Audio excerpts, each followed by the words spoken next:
Hello, and welcome to the fifth episode of Season 1 of Polarizing Conversations.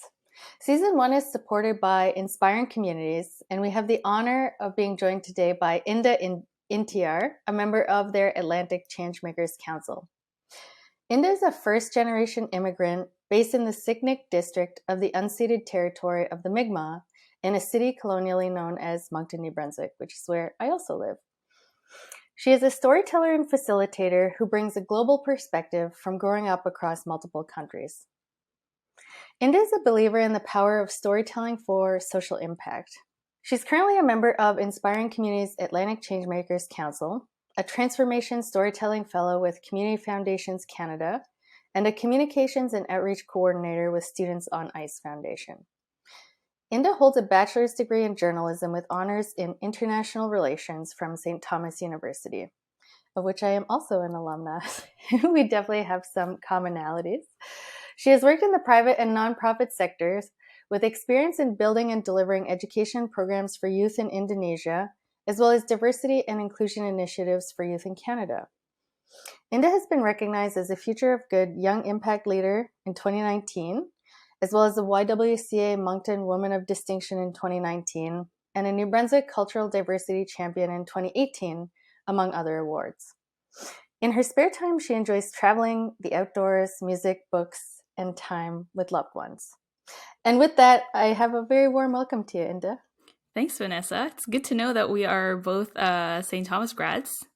Yes, I can't remember if we've talked about that before, but yeah, Yeah. that's awesome. And so when we met to discuss this polarizing conversation, the question that we landed on discussing was, what are the responsibilities of being a Canadian? And I know there's lots of complexity to that question, so I'd love to turn it over to you for your thoughts. Whoa, I have a lot of thoughts.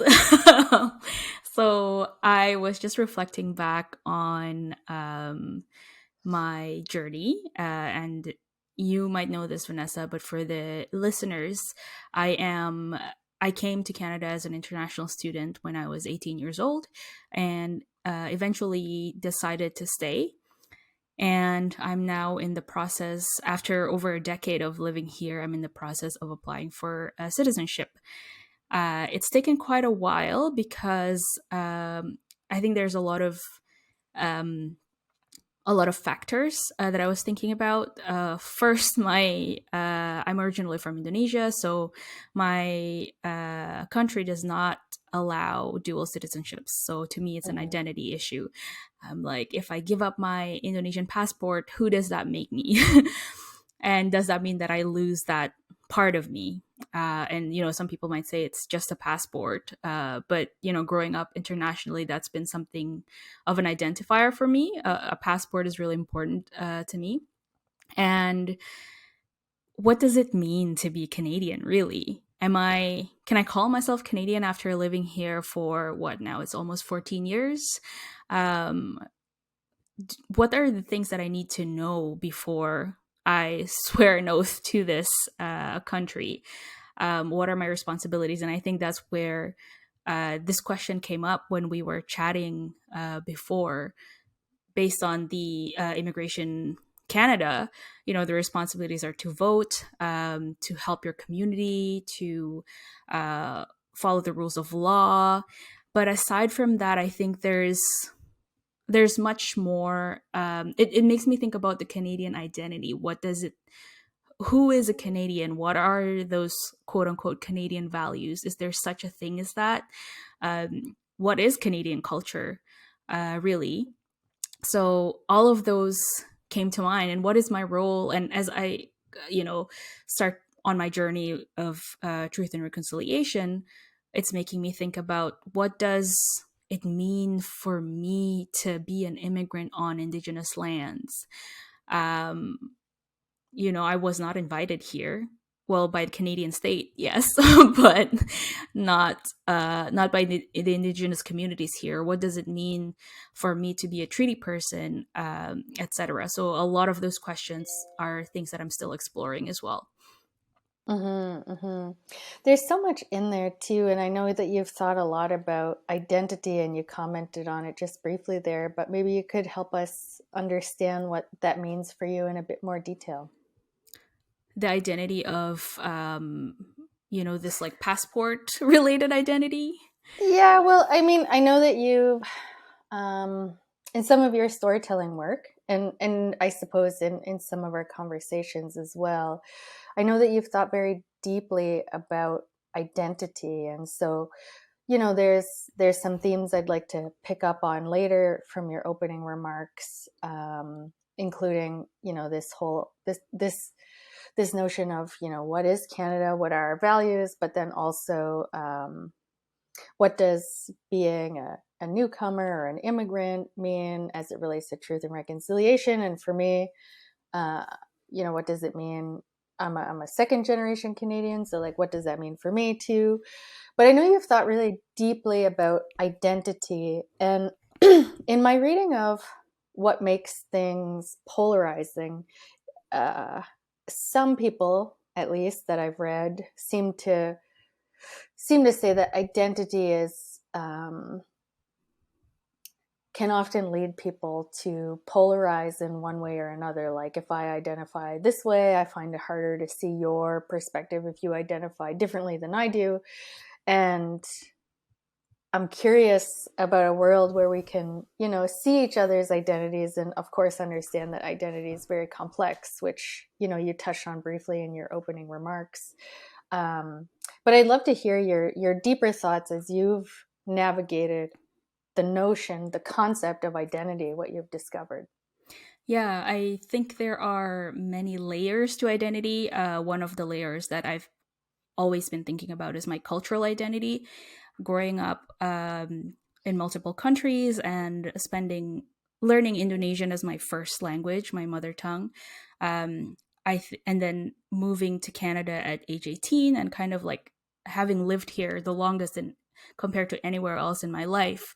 Um, it makes me think of, where am I from and where do I belong? Where is home? And I know I'm not the only one that has that kind of story. A lot of people are kind of in between cultures. And I don't know if, as a second generation immigrant, you feel that kind of in betweenness with your Italian culture as well, Vanessa. But for me, because I think I'm the first in my family and I immigrated as an 18-year-old, um, it's it's very much there. And then there's religious identity, what my family's beliefs are versus how I want to shape my beliefs. What my kids are going to be able to believe in. What are they going to choose? So there's all these layers. Being a woman in this world, as you know, is another layer as well.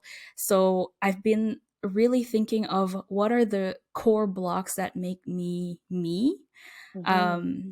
And I find that I've been able to kind of shape that identity here, um, and what is, colonially known as Canada. Um, but understanding that this Canada that I have found myself in, quote unquote, is also a place where not everybody had the same opportunities that I had, um, in my journey of shaping myself. Mm-hmm. And so, tell us a bit about how that intersects with truth and reconciliation for you. Yeah, I think I had this very can we call it like maple washed idea? Is that a thing? Maple washing? Maple washed? Oh, there you go. You just coined it. If it's not, we can look it up. I don't know if it is or not. Yeah, I think I had this very basically I drank the Kool-Aid on what Canada is on the international stage, all about human rights, equality, freedom, multiculturalism. And I actually like tried to Google, I'm like, what are Canadian values? What are these Canadian values that people speak of? And those kind of values popped up, but then you realize that the founding of this country is not based on those values. It's not based on equality, on respecting other cultures. It's very much based on supremacist views that are that really impacted a portion of the population that in such a bad way that it was displaced, that it like these communities were displaced. And in a way, it's like, it's sad for us newcomers that we were not able to know this story in the beginning, because they, indigenous communities are so diverse and have such rich cultures. And um, in my learnings, there are so many values that are actually more relatable, because between indigenous communities and my own, because of some of the the collectivist natures of those values. So it's how do you call it? It can be a little bit ground shaking, to know that this place where I'm building my home, do I even have a right to do that? And yet I've worked so hard to be here, and I've worked so hard to build this life. So it's kind of understanding, how can I then not continue to perpetuate the harms that I can, if I continue to maple wash my views. um, and yeah, well, how can, like, it's so easy for us to come here, only see the good side, and then forget all about this other side of it. And I think two things can be true: that yes, I found myself here, but I also am living in a place where it's founded on um, the the displacement and genocide of indigenous folks. Yeah, and to that point, I'm pretty sure that we've both done the Kairos blanket exercise. I'm wondering if maybe you could walk people through what that is and how that might relate to some of the comments you're making. Yeah, I think one of the most powerful tools that I've had the opportunity to learn from is the Kairos blanket exercise. And at that time, it was a friend who facilitated it, and she's Anishinaabe.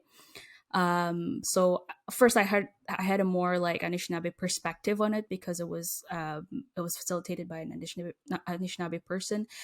But I think that first time, it was just this reckoning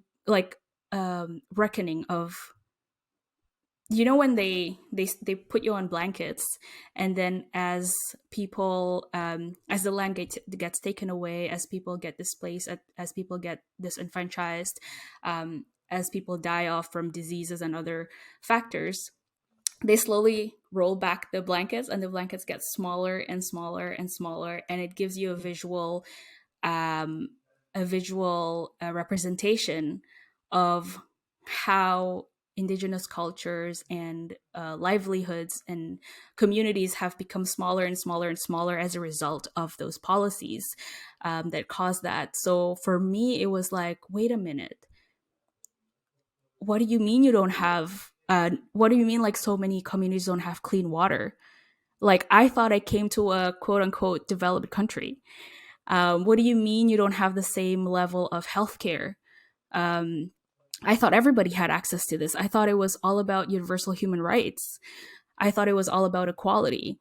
So how Mhm. come I have better access to these things than people who have lived here for millennia before this state was even a state? Yeah, and for those people that are listening that haven't done it, if you have a chance to do it, I would highly recommend it. I agree with what you're saying. It's participatory and visual in the sense that you really get to see, at the time of contact, what people moving about North America might have looked like, and then, how that gradually became smaller and smaller. Um, and then it's interesting because I've been thinking about this conversation a lot. I was at a dinner at someone's house recently, and I was sitting beside someone I didn't know. And at one point, he said that he believed that people should only speak their non-English language at home, and that anything spoken outside of the home should be English. And I was like, wow, that's very surprising. And, and I didn't really comment on it because I wasn't, I think I was just so caught off guard. I wasn't sure what to say. But I was thinking about it in relation to colonialism, and in the sense that it's interesting to have that perspective, because the collective memory is so short that we don't even remember a time when English speakers were the minority here, and and what that means for moving forward. It's like Mhm.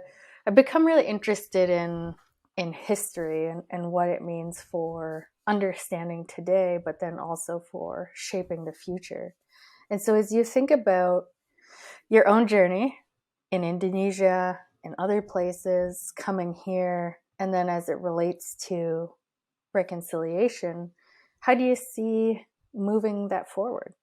I think I'm still learning for sure, but I know that there's a lot of people who care about these things. That I think some of the things that I definitely saw in my community, in the communities that I've lived in Canada, is there is those values of humility. Especially here in Atlantic Canada, we're like quite humble people. There's that value of helping each other, community minded folks, and I learned from that, um, and I think those are some strengths that we know we can we can dig into if we were brave enough, and I think a lot of people are, and I think we have to continue to be brave enough to challenge the very values and narratives that uphold the systems and the way that we live. And I think that's the I was reading the Truth and Reconciliation calls to action, and that was something that just reminded me, like, we have to find a way to live together better. And we're so diverse. We can, we I think like some 23% of people here in Canada are now foreign born immigrants Mm-hmm. and permanent residents, and that's only going to increase. And at the same time, the Indigenous population is also increasing rapidly.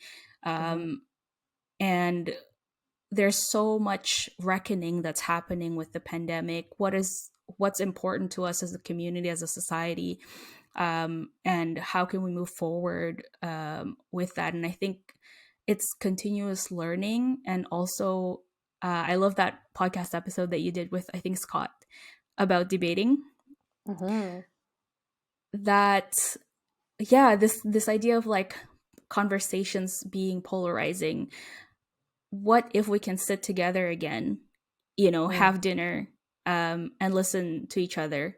um, what if those values that we say, respect for each other's cultures, respect for each other's humanity, what if we can dig into that? And I think that's so, like, there's hope in that, and there's hope in knowing that there are other worldviews that we already know, because we have friends and neighbors and siblings in Indigenous communities who can show us some of those worldviews. And there's people from all over the world. There's Black communities who have survived and lived here for a long time, and so there's so many people who knows how to live in different ways. And if we don't dig into that, if we don't, that's why I always say sometimes when we talk about diversity, it's so shallow. It's Mm. We talk about the colors and the costumes and the food, but what about the values? What if we can come together and, you know, talk about values and see which ones we can, come together on and move forward with? And yeah, I like that. As you think about talking about those values, or maybe uncovering them, because I think sometimes we feel them, or more likely we react to something that feels wrong because we haven't taken the time, because I think it takes a lot of time to first get to know ourselves. And I don't know that we can know others until we really know ourselves. And so what advice would you have for people as they're maybe going through the process of understanding, what are my values? How do I want to convey them? And how do I remain curious for others who have different values? What advice do you have for people as they're navigating that process? I don't know if it's advice. It's just Okay, what thoughts do you have to share? How about that? We'll call it that. yeah, sure. Just from my own experience, I think actually I didn't really examine my values until I went to therapy. So there's that. Go to therapy if that's something that you want and need. It does help you reflect. It does help encourage you to reflect. And I think it's so hard not to be curious, hey? Like living in a place where there's so many different people, different lived experiences. And I was talking to Ivan last night. Ivan's my partner, about how I used to be afraid that going to a liberal arts university, that my faith and my belief systems would be shaken. But even though I learned some of the theories that make me like help me question things, um, to think critically, it's lived experiences, it's conversations, it's understanding what my classmates are going through, what my neighbors are going through, that actually help me change my mind, and what I go through too as I grow and meet more people. So I think it's just to expose ourselves, like continually find those spaces where I don't know what that is. I want to know what that is now. Yeah. Yeah, to be curious. Well, and I think to reference the episode with Scott, I mean, I think that we had talked about, well, debate skills, of course, but also how you can't be curious and judgmental at the same time. And so that is a skill that I think is important for us to practice, even though at the beginning we may not be all that good at it. Yeah. And there's something to say about, I think you mentioned like judgmental. Sometimes I catch myself doing this too. I'm learning about all these things and now I feel like I know better than others. Yes, yeah. And I'm like, Tell us about that. Yeah, what do you yeah. mean? For example, sometimes even talking to my own parents, well, in Canada, it's like this. We're talking about these issues, et cetera, et cetera. And just noticing that people have different lived experiences. Um, One thing that, for example, I thought about, I remember like my father would always say, like, don't uh, stop saying things against the state, essentially. Stop bringing up these issues about Indigenous women and girls, etc. And I'm like, why? I'm like, I have my voice. I have to say something about this if I can. And then I realized that he also comes from a place where and he grew up in a place where that, like, speaking out against the state is so dangerous. So I think for me, the more that I learn, the more that I grow, the more that I see that sometimes people's reactions don't come because they want to hurt you, but Mm. sometimes it comes out of love. And it's not all the time, but it does make me think of those moments where it's like, my grandma used to be so mad at me if I go out of the house without like bug spray, and like it would be so strict and it would be so dramatic. And then I realized that yes, there's like mosquitoes that carry dengue fever. You can literally die. That's why she was so strict about that. I'm like, okay, I get it now. Mm. Yeah, that's interesting. I was thinking about a moment of my own where I felt judgmental about that dinner party that I just mentioned, and I had to get up from the table and be like, excuse myself for a moment to be like, okay, what's making me so judgmental about this moment? And I tried to, because it's a practice that I've been focusing on over the last year or so, have some compassion and try to understand a different perspective. Because I think, you know, um, at times I find it hard to look around and see, oh, well, we're just judging this person or that person. And I just wonder how we could ever get to a point where we could seem to have more compassion for people, just in general, in the media, wherever it might be. And, I know that you have a bachelor's degree in journalism, and you worked in the field for some time. And so if you're at all comfortable commenting on how any of this might play out in the media, I'd love to hear your thoughts.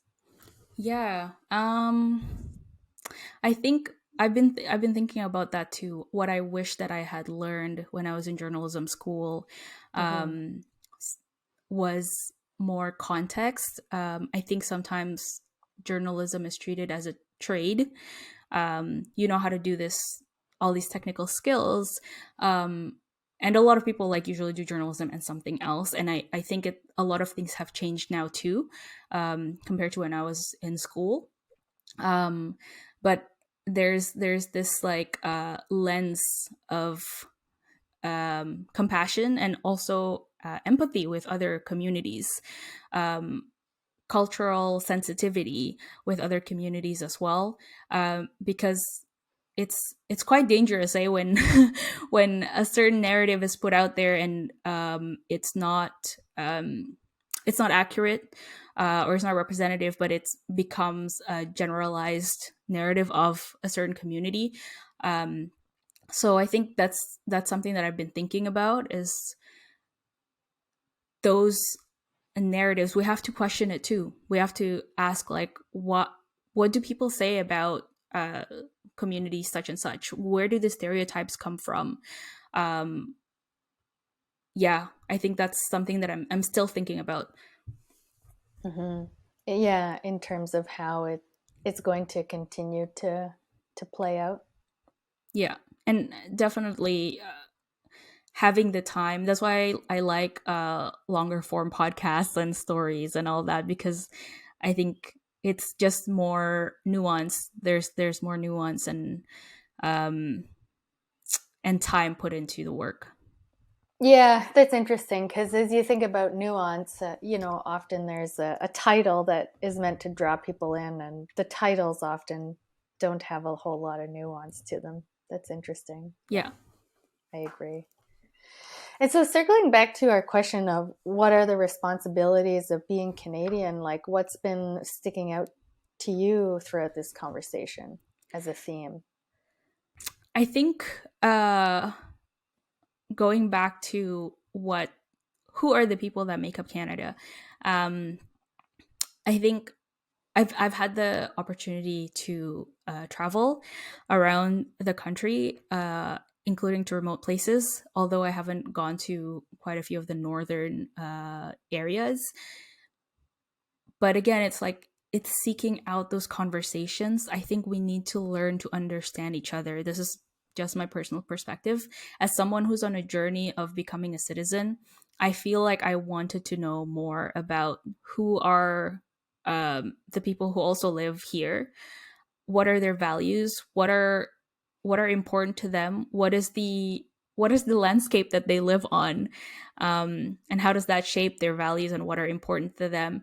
And I think that also it doesn't have to be like you have to travel all the time, but it helps to travel around the country, but also just find media can actually help too. Films, Mm-hmm. music, concerts, plays, things that really spark conversations, and seeking out those tables where you can talk with people who you don't necessarily always talk to. Yeah.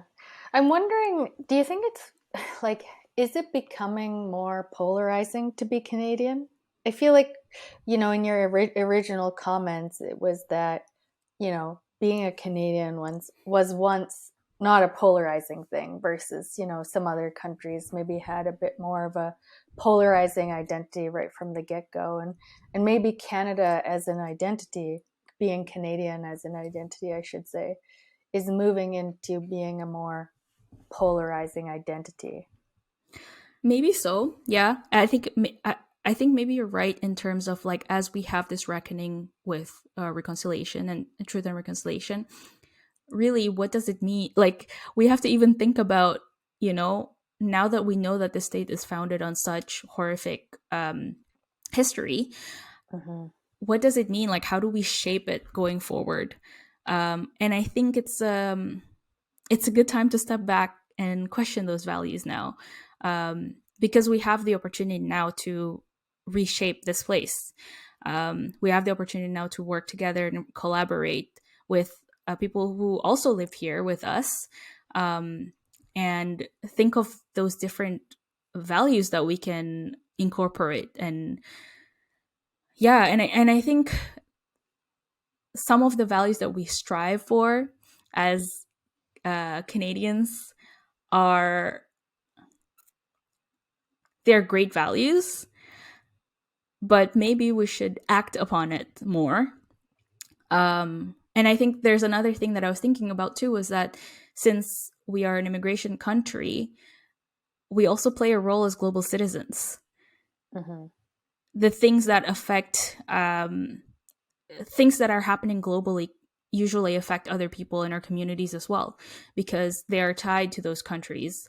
So I think there are so many layers of, moving forward. What does it even mean to be Canadian? Does it mean that you just have a passport, and you can vote? Because, as a permanent resident, I cannot vote, but I do everything else. I pay taxes and etc. I just don't have the passport and I can't vote or run for office. So does that mean I'm already Canadian now that I'm a permanent resident?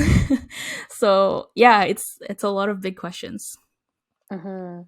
Yeah, and I think there's that opportunity, whether it's it is becoming more polarizing or not. Like any time that something is becoming more controversial, it gives us the opportunity to dive below the surface and ask, what is making this controversial, and what are those important questions that we need to be talking about. And then as we talk about them, getting back to what you said, being curious and being able to hold space for positions that are different than ours, even if we don't agree. And even if through the conversation we don't change our mind, we can still honor that other person's perspective.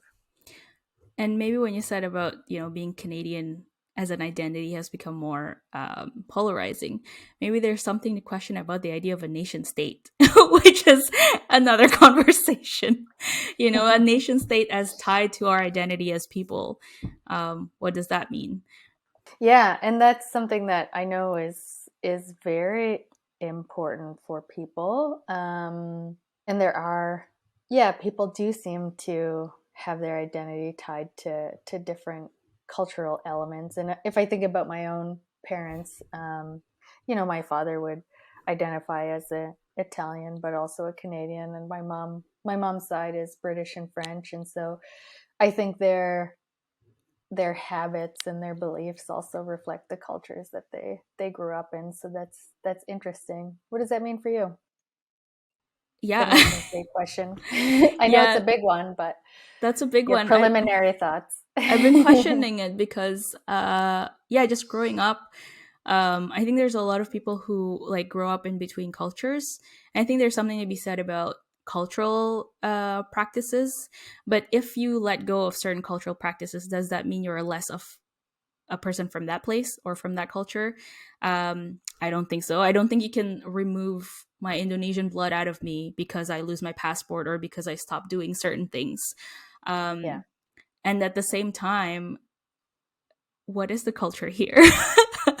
Is it like saying sorry and being polite And and humble, eating timbits? I think it's like deeper than that. And mm-hmm. just also like thinking about the dominant cultures here, if we're not part of that dominant culture. Because I know that as an immigrant, what I felt is that there's a pressure to subtle or implicit or explicit, that there's a pressure to assimilate to the dominant culture, which is still Eurocentric culture. Mm-hmm. Yeah. So if I don't, if I'm not 100% like that, does that mean I don't like I'm not part of this place? Um, so, and I've been thinking too about like the languages. I speak English with Ivan, but he has his own language and I have my own language. And if our kids are going to grow up here, we want to make sure that they don't lose those languages, because it's another world in its own. And sometimes I think of um people who have lost their language, and Mm-hmm. it makes me sad because there's another world out there that's like that language can explain, um, that is close to them until they relearn it. And a lot of the times it's not by their choice that they lost it. So yeah. Yeah, because I think language frames concepts, and different languages, I should say, frame concepts and ways of conceiving or thinking about things in very different ways. So that's very important. I agree. Yeah. And passports, right? Canadian passports and Asian passports. I know that Canadian passports are more privileged. Yeah. We know that. So what gives it that privilege? Is it because a quote unquote it's a quote unquote developed country? Is it something else? And just thinking of the borders that you are allowed to cross because you come from a certain place, thinking of that place as somewhere where the dominant culture is Eurocentric culture. Um, just thinking of all those layers globally, what does the nation state and borders mean now that we're all so connected as well? Hmm. Yeah, I was talking to a friend last week who was saying until he had his Canadian passport, it was difficult to travel to certain countries. And recently he entered a country and didn't even have to talk to anyone because he had a Canadian passport now. It's amazing. Yeah. Yeah. So, yeah, I mean, like some of the takeaways, for me, what are the responsibilities of being Canadian? It's so much more than holding a passport, being able to vote, and paying taxes. Those are maybe some more transactional elements. And then underneath of that, how do we understand the history of the place that we find ourselves living in? What's the culture that we're in? How do we shape it moving forward, both for ourselves, in our homes, and then in our communities? And then how does that frame the media, and how we start to talk about it with each other? And maybe I should say not start to talk about it, but continue to talk about it with each other. Yeah, and I think we have a responsibility now that, I think the pandemic showed us a lot of things that didn't work. Um, Yeah. the process of truth and reconciliation showed us a lot of things that didn't work. The uprising after the death of George Floyd showed us a lot of things that didn't work.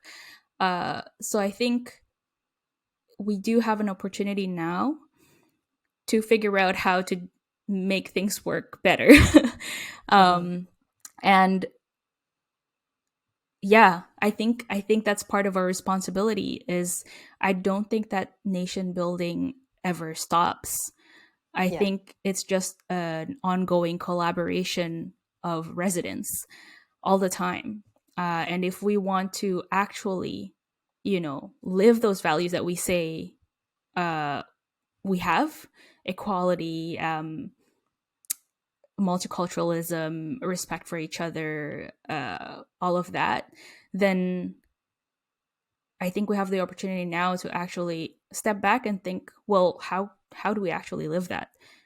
Yeah, what does that mean on a Yeah. day-to-day basis for each of us? Because we're each, sometimes it feels like our individual actions don't have much impact, but then if we were to all change that, what might change?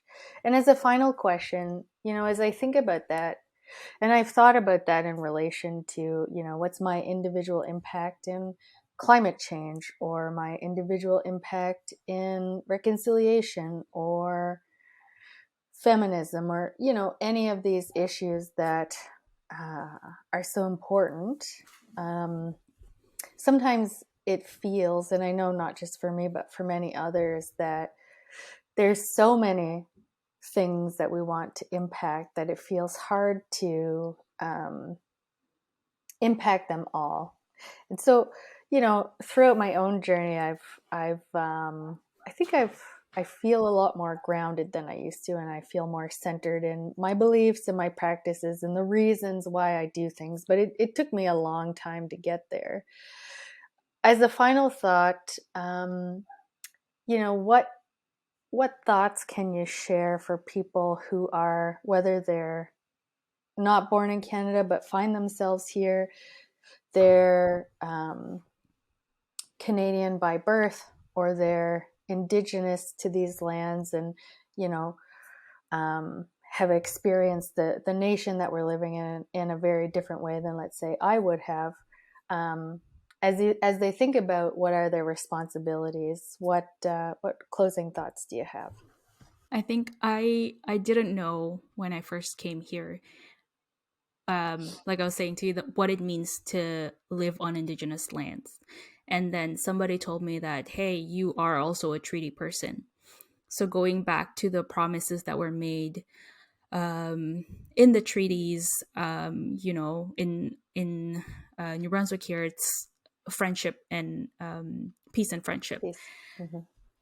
And going back to those promises, and also I loved what you said about digging into yourself, knowing yourself. I think for me personally, that's been something that's really valuable, is that I don't quite know where I'm from. I know that I have ties to these places, and I know that I love these places and I care about these places. But I don't really know who I am without, certain identifiers. Interesting. Mm-hmm. Yeah. So it's like, I think a lot of people, they're born in one place and then they're like, well, I'm from there.